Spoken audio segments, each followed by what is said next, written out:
One word from a 42-year-old man made Steve Harvey do something he'd never done in 40 years of television. He dropped his cards, walked into the audience section, and in front of 300 witnesses, healed a wound that had been bleeding for 2 decades. Because sometimes the most powerful moments happen when we discover that what we thought was lost forever was actually just waiting for the right time to come home. Michael Davis stood at the Family Feud podium on a Thursday afternoon in Atlanta, his hands clasped together like he was holding something fragile. At 42, he looked older than his years. The lines around his eyes told stories of sleepless nights and questions that never got answered. He'd driven 17 hours from Montana with his wife Sarah, teenage daughter Emma, brother Thomas, and cousin Lisa. They needed the money, but more than that, Michael needed something he couldn't quite name.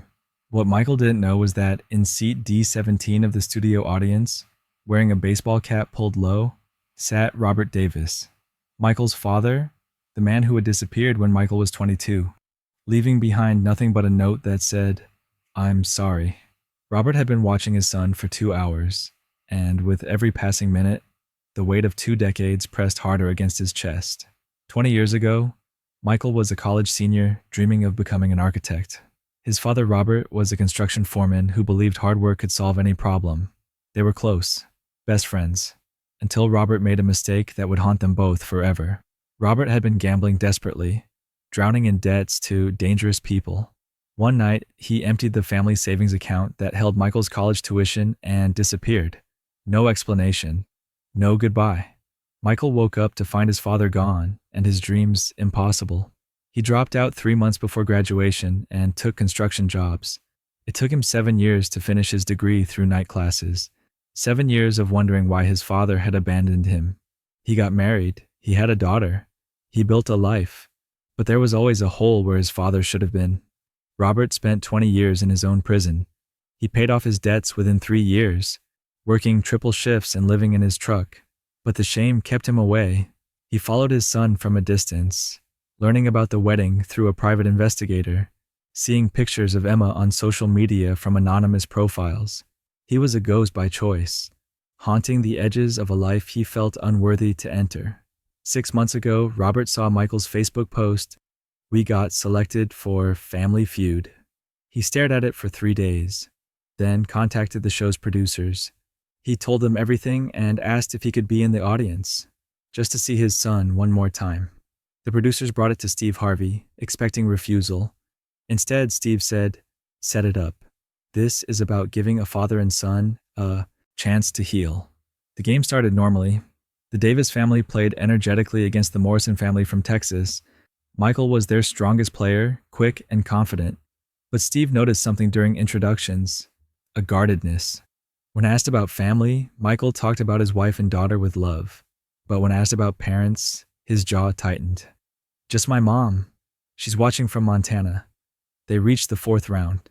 The question seemed innocent. "Name something you wish you could change about your past."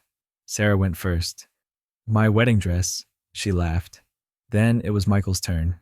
He stood at the podium, staring at Steve with an expression that made the host pause. "You okay, brother?"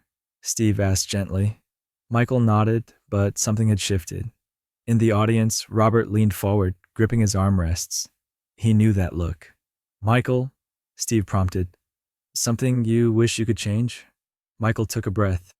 "The day my father left." The studio fell silent. Steve set down his cards slowly. "Talk to me about that." Michael looked toward the audience, not knowing he was looking directly at his father. "I was 22, college senior, woke up one day and he was gone. Took everything we had. Never said goodbye, just left." Steve walked closer. "And you never heard from him again?" Michael shook his head. "Not in 20 years. I'm not bitter anymore. I built a good life. But there's still this question. Why wasn't I enough to stay for?" In the audience, Robert's face was wet with tears. The cameras had started capturing more audience shots, including glimpses of Robert's devastated expression. Steve stood before Michael, silent. "If your father walked in right now, if he said he was sorry, what would you do?" Michael's eyes filled with tears. "I'd ask him one question. Did he ever think about me?" Steve Harvey made his decision. He turned and walked toward the audience. In 40 years of television, some moments are bigger than entertainment. Some moments are about healing, about fathers and sons separated by mistakes and time. He stopped in front of Robert's seat. Sir, would you stand up, please? Robert stood on shaking legs. What's your name? Steve asked. Robert. Robert Davis. The name hit Michael like a physical blow. His wife gasped. And who are you here to see? Steve asked gently. My son, Robert whispered. Then louder, my son Michael. Steve turned back to Michael, frozen at the podium. Michael, your father has been in this audience for 2 hours, watching you, waiting for permission to be part of your life again. Michael stared. 20 years had changed his father. Gray hair, deeper lines, but those eyes were the same. Why? The word ripped out of him. Why did you leave? Robert started toward the stage. Production assistants moved to stop him, but Steve waved them off. Robert reached the stage and stood at its base, looking up at his son. I was drowning in gambling, debts, dangerous people. I took your college money to save my own life, and I was so ashamed I couldn't face you. I told myself you'd be better off without me, so I left. And every single day for 20 years, I thought about you. Every birthday, every Christmas. I saw you graduate 7 years late. I saw your wedding. I've watched Emma grow up. I've been watching Michael, always watching, never worthy enough to step back. Michael's face was wet with tears. Emma stood next to her mother, both crying. You should have come back, Michael said, voice breaking. I know, Robert said simply. I was a coward, but I'm here now. I don't deserve forgiveness, but I wanted you to know that leaving you was the biggest mistake of my life. Steve stepped between them. Michael, your father answered your question. He thought about you every single day.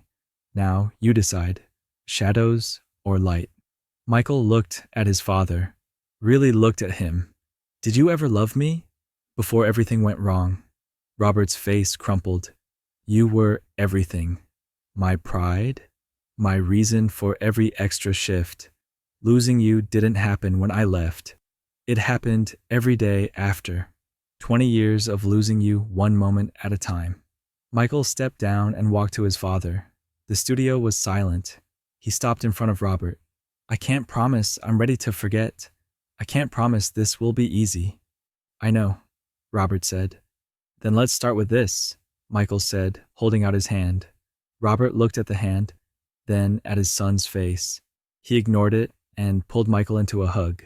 Michael stiffened, then collapsed into his father's arms, and 20 years of grief came pouring out. Steve turned away, wiping his eyes.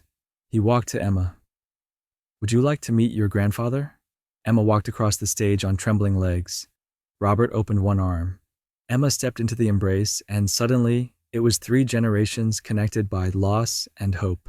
Steve stopped the game entirely. He called both families to center stage. This isn't about points anymore. This is about a father who made a terrible mistake and a son who carried a question for 20 years.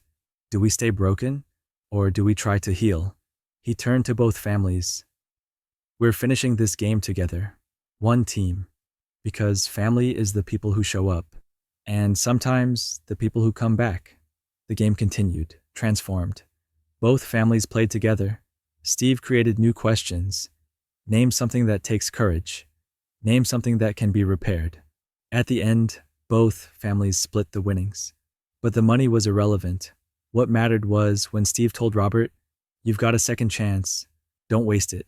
Show up every day from now on. Subscribe and leave a comment because the most powerful part of this story is still ahead. 6 months later, Michael and Robert didn't have a fairy tale reunion. They started slowly, coffee every Sunday, phone calls twice a week, conversations sometimes awkward, but always honest. Robert attended Emma's birthday party, still unsure of his place, but showing up anyway. The episode became one of the most watched in Family Feud history because it showed something people needed to see, that it's never too late to try, that healing doesn't require perfection, just presence. The show received thousands of letters from viewers with estranged family members. Many said, if Michael could try, maybe I can too. Steve kept a photo from that day showing Michael's face over Robert's shoulder. Not happiness exactly. Something more complicated. Pain and relief and uncertainty. Steve's caption says, "This is what courage looks like. Choosing to try again when every instinct says to protect yourself." Michael gave an interview a year later. "It's not easy. There are days I'm angry about the 20 years we lost. But I remember Steve's question. Did I want my father in shadows or in light? Keeping him in shadows was punishing both of us. So we're trying. Some days are better than others, but we're trying."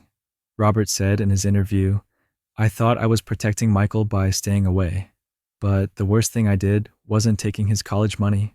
It was taking away his choice. He became a father, husband, good man without me. But I'm grateful I get to see it now." Emma wrote an essay that went viral. "I met my grandfather on national television while he apologized to my father. Here's what I learned. Family isn't fixed. It's living. It can break and bend, and sometimes grow back together in a new shape. My dad gave his father a second chance, not because it was easy, but because trying was worth more than protecting himself." The Morrison family became lifelong friends with the Davis family. Richard Morrison said, "Watching Michael choose to hug his father when he could have turned away changed me. I called my own father, who I'd been mad at for 5 years. We're talking again, because pride is expensive and time is limited." Steve's foundation started Second Chances after that episode, helping reunite estranged families. They've helped over 500 families. The program exists as testament to what happened that day. That trying is always worth more than wondering. Michael and Robert attended the launch event together. Michael talked about days he still felt angry. Robert talked about guilt he still carried. Then Michael said, "My father asked if I could forgive him. I don't know if I can forgive everything, but I can choose him. I can choose to build something new, and that's enough." The episode aired on Father's Day, creating conversations about absent fathers, children left behind, and the courage to open doors when someone returns. The Davis family watches it every Father's Day to remember when healing became possible. Steve learned something that transformed his approach. His real job isn't just hosting, it's recognizing when something bigger is happening, creating space for people to be their most honest, vulnerable, courageous selves. Robert sent Steve a letter. "You gave me something I didn't deserve, a chance to tell my son I was sorry. Thank you for seeing that beneath the mistakes, there was a father who never stopped loving his son." Michael keeps that episode on his phone. Late at night, he watches the moment before the hug, when he had to choose, and he watches himself choose hope, choose healing, choose the harder path that leads to something better. Share and subscribe, because Robert didn't just find his son on that stage. He found redemption, not the kind that erases mistakes, but the kind that says you failed, but you're here now, and here's where you start again. Michael gave himself permission to stop carrying his question. His father had thought about him, had loved him. Knowing that didn't fix everything, but it fixed enough to build on. The moment when Michael held out his hand and Robert chose the hug will be remembered as one of television's most powerful moments. Not because it was dramatic, but because it was real. Everyone watching saw themselves. Every person who had hurt someone, every person who had been hurt, every person at the crossroads of resentment and reconciliation. Michael and Robert showed them that the path forward doesn't require forgetting. It requires showing up, being honest, choosing to try. That's what healing looks like. That's what family looks like when it breaks and slowly, beautifully grows back together. And that's what happened the day Steve Harvey became a bridge between a father and son, separated by 20 years, and one impossible question finally answered.